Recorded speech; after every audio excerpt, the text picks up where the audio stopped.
Around Dodge City and in the territory on West, there's just one way to handle the killers and the spoilers, and that's with a U.S. Marshal and the smell of Gunsmoke.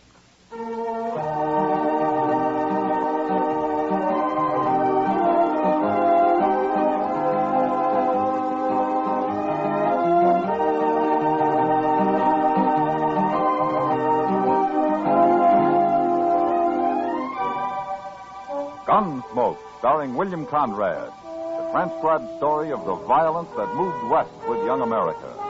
The story of a man who moved with it. Matt Dillon, United States Marshal.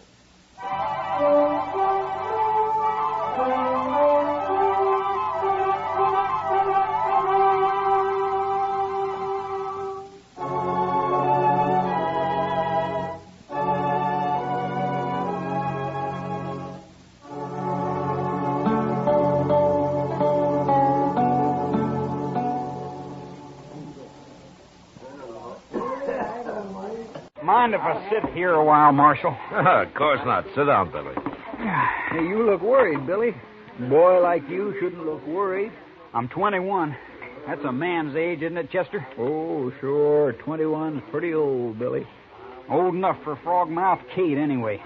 Every time I come to town, that woman won't give me a minute's peace. Well, maybe she's sweet on you, Billy. Sweet on me. Look at her at the bar over there. She'll come to and miss me pretty soon. Old enough to be my mother. Well, then why do you stay here? Why don't you go over to the Longhorn or someplace? Oh, Kate's all right when she's sober. Just when she gets drunk, she's such a nuisance. Well, she sure looks drunk now. She is. And when she's like this, there's no worse woman in the whole world. I could kill her when she gets like this. Somebody's always going to kill somebody around here. Oh, that's just a way of talking, Marshal. Yeah. I hate to tell you, Billy, but I think Frogmouth Kate has spotted you. Yeah, I knew she would. She gets lonesome awful fast, that woman. So that's where you went, Billy. Leaving me all alone? Shame on you, honey. I gotta catch my breath once in a while, Kate. You can catch your breath with me, honey. Not with Marshal Dillon and Chester and all the rest of them. Now, Kate, take it easy. I'll take it easy. You and me'll take it easy in St. Louis, Billy boy. And quit talking about St. Louis all the time. I ain't about to go to St. Louis. I'm broke right here in Dodge. I got the money, Billy. Almost I got it. Almost enough. You and me, huh, baby? Oh, Kate. Why don't you pick on somebody who can at least buy you a few drinks? Well, they've been buying me drinks. I don't care about them anyway. Let's get married, Billy boy. What do you say, huh? You and me. See what I mean, Marshal? Ain't she awful? Well, she likes you, Billy. Sure. We're a couple of real lovebirds. Yeah. Now stop that. Let go of me, Pete. I'll break your head open. Ah, you're cute, Billy, lover boy. Joe, cut it out. Well, if you'll excuse us, we better be moving on.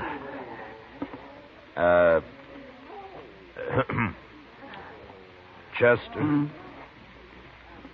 Well, all right, Chester. Yes, sir. So long, Billy. Kate? Now, you never mind them, Billy boy. They're just a couple of crooks like everybody else, except you, sweetie. You and me, huh?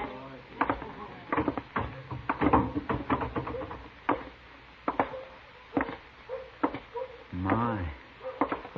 Poor Billy. Well, he's got to learn somehow. I suppose. The town seems pretty quiet, Chester. I think I'll go to bed. Good idea, Mr. Dillon. I'll sleep in the office tonight. All right, I'll see you in the morning. Good night, sir.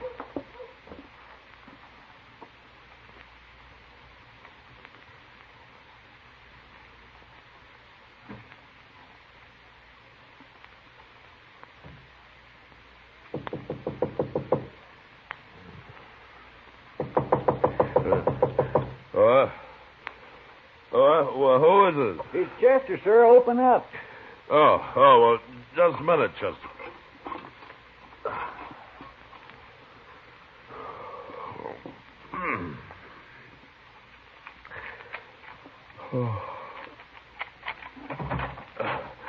What is it, Chester? There's been a shooting, sir, in that rooming house next to the Alfraganza. What? Oh, well, I'll get dressed. Come on inside. It's been raining a little, Mr. Dillon. Yeah, good. Light that lamp there, will you, Chester? Yes, sir. They sent for Doc, and he woke me up on his way out. He know what it was all about? No, sir. He just said it was in that rooming house. Yeah. What time is it, anyway? Oh, it'll be daylight soon. Must be about 4:30. 4:30. It's pretty late at night for a gunfight, isn't it? Yes, sir, that's what I thought. There. All right, Chester, I'm ready. Blow the lamp out. Yes, sir.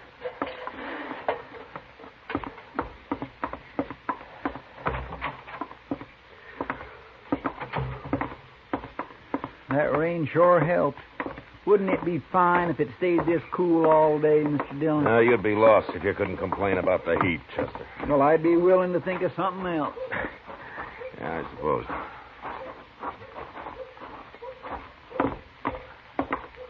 Ma Torvitz still runs this rooming house, doesn't she? Last I heard, she did. Yeah.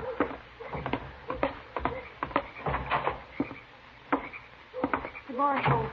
Down here, Marshal Dillon. It's Ma Torvitz, all right. Hello, Ma. Right in here, Marshal. Who was it, Ma? Frogmouth Kate. She got shot. Kate.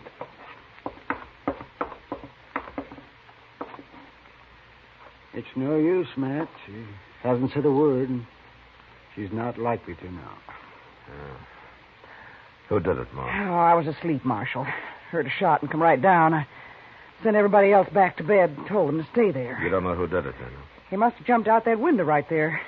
You go get him, Marshal. He's got a head start already. Who, Ma? Well, that kid, Billy Daunt.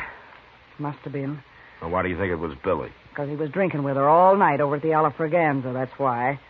Been with her all yesterday, I heard, too. Couldn't be nobody else. He stole her money, too. How do you know he did, Ma? Oh, she showed me once. She kept it right under the mattress there, and it's gone. She had quite a lot of it saved up, too. Everybody knew that. She's planning on going back to St. Louis with it. She wanted Billy to go with her, but I guess he couldn't wait, the little rat. I sure hope I see him hung. Chester, start looking for him. I'll join you in a few minutes. Yes, sir. I'll go out back first. She's dead, Matt. Oh, that poor girl. It's a wonder she lived this long, being shot so close up. She didn't say anything, huh, Doc? Not a word, Matt. She was unconscious the whole time. Yeah. Well, I'll chip in toward burying her, Doc, seeing as how she was sort of broke when she died. Nonsense. Kate was a good girl, and I'll be responsible for her getting a fine burial. Finest there is. But you catch that devil Billy Daunt, Marshal. Don't you let him get away. We'll find him, Ma. Well, you sure better. Well, let me know if you hear anything. I'll see you later, Doc. Sure, Matt.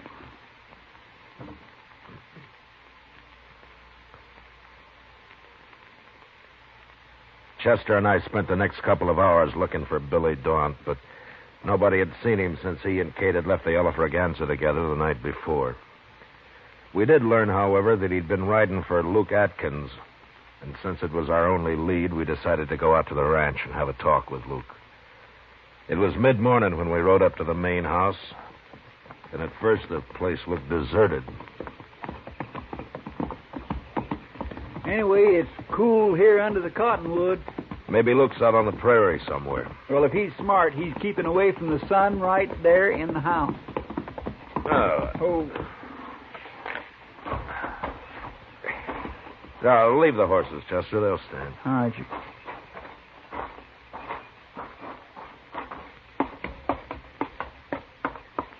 Who's there? It's Matt Dillon, Luke. Oh, just resting a little, Marshal. Hello, Chester. Hello, Luke. It's cooler out here. Sit down. My gracious, what happened to you? Does it look bad? Bad enough to skip church this Sunday, Luke. Black eye, huh? I ain't got a mirror. Your jaw's swollen, too. Fool kid, I never saw him like that before. He must have been drunk. Billy Daunt? He's been spending his pay in guards the last couple of days, and... Say, is that why you're here, Marshal? Billy get in trouble there? Maybe. What'd he beat you up for, Luke? Why, just rode in here this morning early and said he needed a better horse than his and wanted my buckskin gelding. He was all excited, and I started to argue with him. He jumped me before I knew what was happening. Knocked me out for a minute, I guess. He's gone then, huh? Sure, he's gone. I came up to the house here and got my rifle and watched him go. Funny thing, though, he didn't leave right away. What do you mean? He fooled around down there in the barn for most an hour. I don't know what he was up to, but I just sat here on the porch with my rifle in case he got any more crazy ideas. He finally rode off, though, headed west. Well, we're after him, Luke. Billy in bad trouble, Marshal? Yeah, it looks like it. I'm sorry to hear that. He's always been a pretty good boy. Where are the rest of your men, Luke? Still in Dodge, Marshal, spending their pay. Yeah. Well, you take care of that eye. So long. Goodbye, Marshal. Chester. Bye, Luke.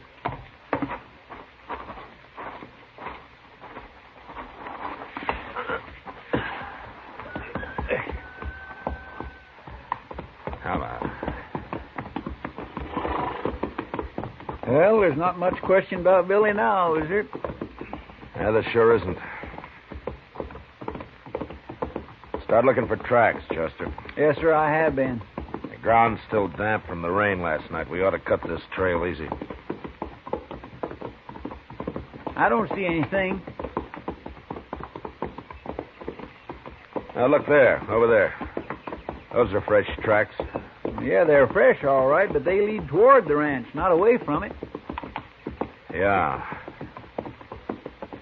Well, let's follow them anyway, Chester. What? Come on, let's ride.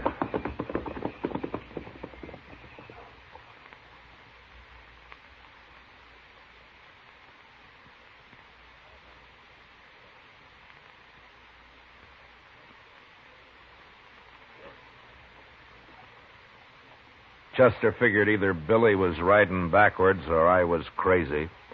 But he stopped arguing after a couple of hours, and we rode in silence the rest of the day. Long about dusk, I figured we were catching up with him, but we couldn't afford to lose the trail. And when night came, we made camp. Next morning at daylight, we went on. By noon, it was clear Billy hadn't taken any rest at all. A couple of hours later, we began to wonder how much longer his horse could hold out. This is the doggonedest hunt I was ever on. Billy just isn't very smart, that's all. Well, I must be half crazy. Beating up Luke Atkins like that? When a man's in a panic, he'll do almost anything, Chester. Well, you'd think he'd at least have sense enough to rest his horse now and then. And it'll be easier for us if he doesn't. Chester. Look up ahead there. Hey, by heaven, it's a horse. Yeah. Huh.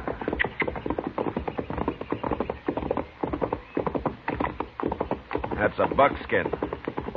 It's not saddled. There isn't a thing around, sir. This side of that bluff, anyway. The bluff's too far away for an ambush. The horse doesn't look very good, does he? He's not even eating. Yeah. Oh. He may never be any good again. That fool kid. Well, he can't be very far away.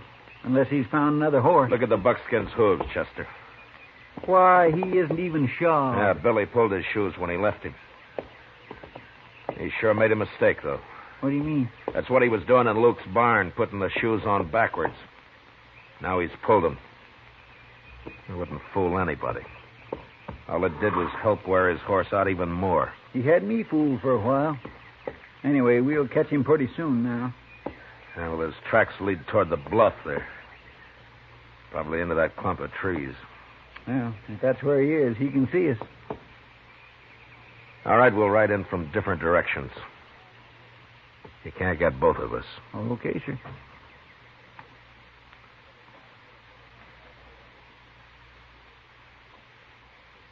A half hour later, Chester and I had reached the trees about the same time, and without being shot at. There was a spring there and a tiny cabin, deserted. One set of footprints led up to the place, and two sets led away from it. Billy had taken whoever lived there along with him. Figuring there wasn't too much hurry now, we watered our horses and let them breathe for a while. The way I figured, Mr. Dillon, Billy was here about dawn this morning. Well, he won't be far away, not more than 15 or 20 miles at the most. Unless he's found a horse. Well, that's why he's carrying his saddle, isn't it? Yeah. Only Billy isn't carrying the saddle. What? He's saving his strength. Whoever was in this cabin is doing the hard work. You mean Billy took him along just to carry his saddle? Yeah, he found himself a pack horse, Chester. Mr. Dillon, I'm getting to have less use for Billy Daunt every minute. Come on, let's ride him down before it's too late for this poor fellow, whoever he is. All right, Chester.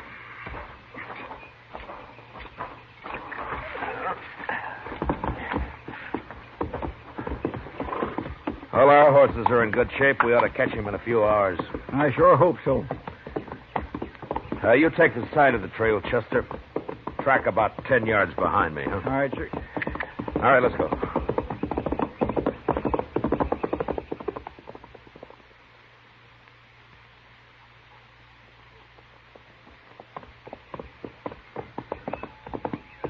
Don't bother to watch the trail anymore, Chester. It's headed right for that nester's shack there. So keep your eyes open. You think Billy might still be there? Yeah, he might be. Oh.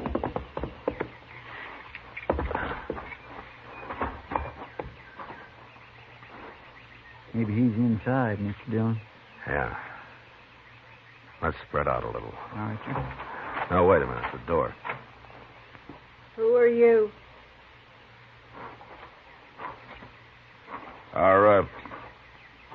Are you alone, ma'am? You the law? I'm Marshal Dillon from Dodge. You're too late, Marshal. You mean he's gone? He's gone. Take a look around at the side, Marshal. Right around there. Go on, look. Both of you.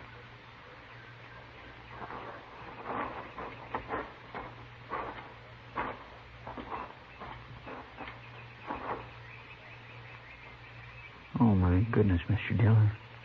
Yeah. He was killed with a knife. Yes, sir, he sure was.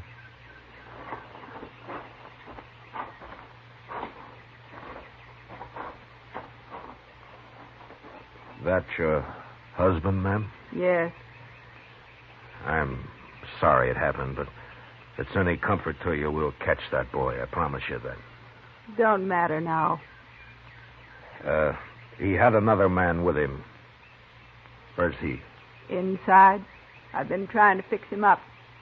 He was near dead when they got here. Poor old Kleeb. Kleeb? He's 75 years old, Marshal, and that's too old to be used like an animal. Rotten kid. I'd like to talk to him, ma'am. Come on inside.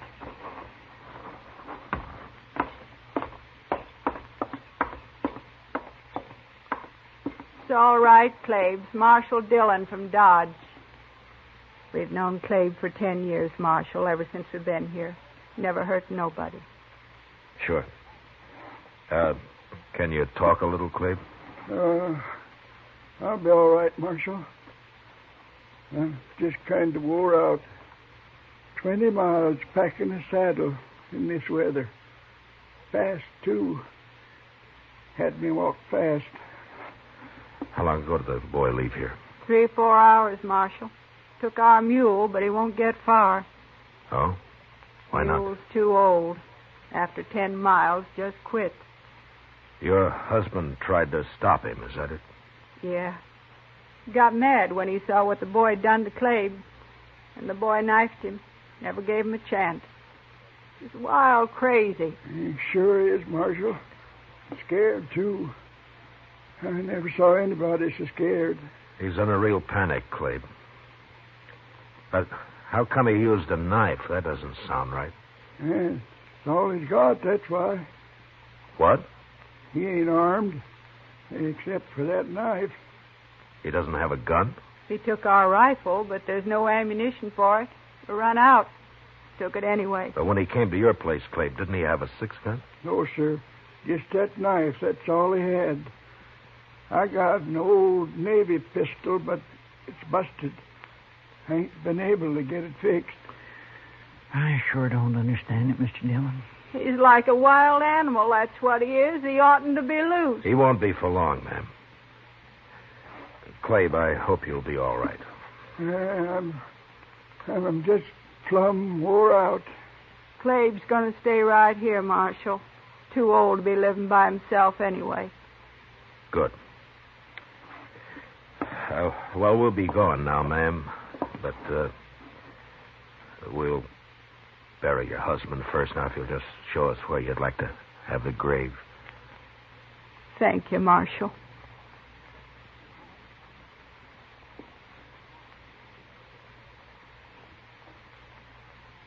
The woman wanted her husband buried right where he'd fallen. So we dug the grave there and laid him into it.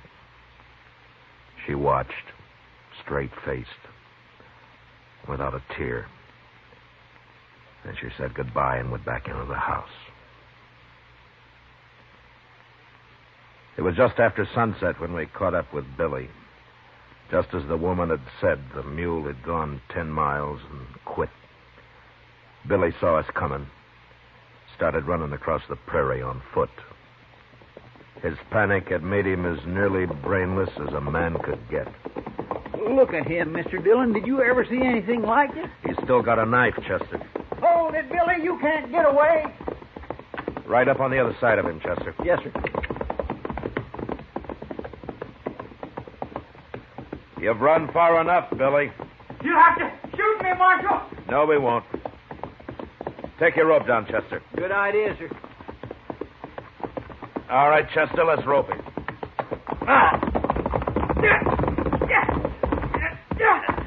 We both got him. Now stay on your horse, Chester. Just keep your rope tight. I'll cut you, Marshal. Let go the knife. Billy. All right, Chester, slack up a little. All right, drop your rope, Chester. I'll tie him up with it. You don't. Go me. Hey, you're a wild one, Billy. You'll never get me back. Not alive, you won't. Never. I think we will. Let's make him walk back, Mr. Dillon. I won't walk. You can drag me, but I won't walk. No, we'll throw him across your horse, Chester. You and I can ride double till we make camp. Maybe that'll calm him down.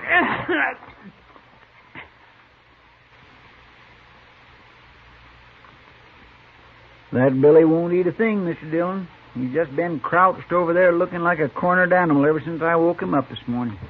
Still pretty spooky, huh? Oh, he sure is.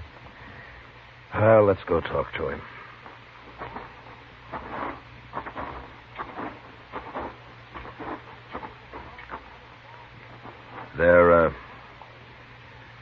There's some bacon over there, Billy, if you want it. Aren't you hungry, Billy? I didn't kill her, Marshal. Oh? You've been running awful hard for an innocent man. I didn't kill her, I tell you. We'll let the judge decide that, Billy. I was waiting for her outside, and I heard the shot. I went around, and her window was open, and she was lying there. I didn't kill her. Then why did you run, Billy?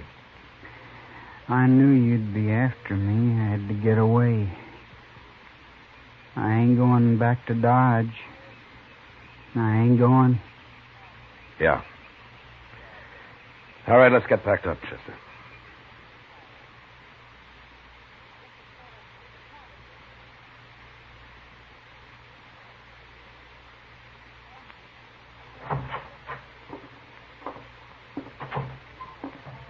How is he, Chester? He just keeps standing there looking out the cell bars. But he did drink some of the coffee I left him. I don't know, Chester. Sometimes I think just the act of running itself makes a man afraid. The more he runs, the more panicked he gets. Anyway, it ain't healthy. A young boy like Billy. Well, maybe he'll come out of it in time. Morning, Marshal. Yes, sir. Morning, Mr. Green. You're up early, Mr. Green. Well, I heard you brought Billy Dawn in last night, Marshal, so I figured I'd better turn this over to you. A 6-gun. Whose this is? It's Billy's gun, Marshal. I've been fixing it for him. Billy's gun. That's right, Mr. Dillon. Billy didn't have a gun, remember? How long have you had it, Mr. Green? Oh, he brought in the first day he came to town, Marshal. The cylinder was loose, been shaving lead. It's okay now. I fixed it fine. You've had it all the time? Yes, sir. I was just keeping it for him until I heard he'd been arrested. I see. Well, thanks, Mr. Green. I'll see that you're paid for your work. Oh, sure, Marshal. That's all right. Goodbye. Goodbye, Mr. Green. Looks like Billy was telling the truth. Yeah. You sure can't convict a man of a shooting if he didn't have a gun. No, sir. But there's that nester he killed. Yeah. And all for nothing. Yes, sir. Well, Chester, it's pretty hopeless now, but let's see if we can find out who did kill Kate. Probably just some thief. Heard about her money. Yeah. Probably.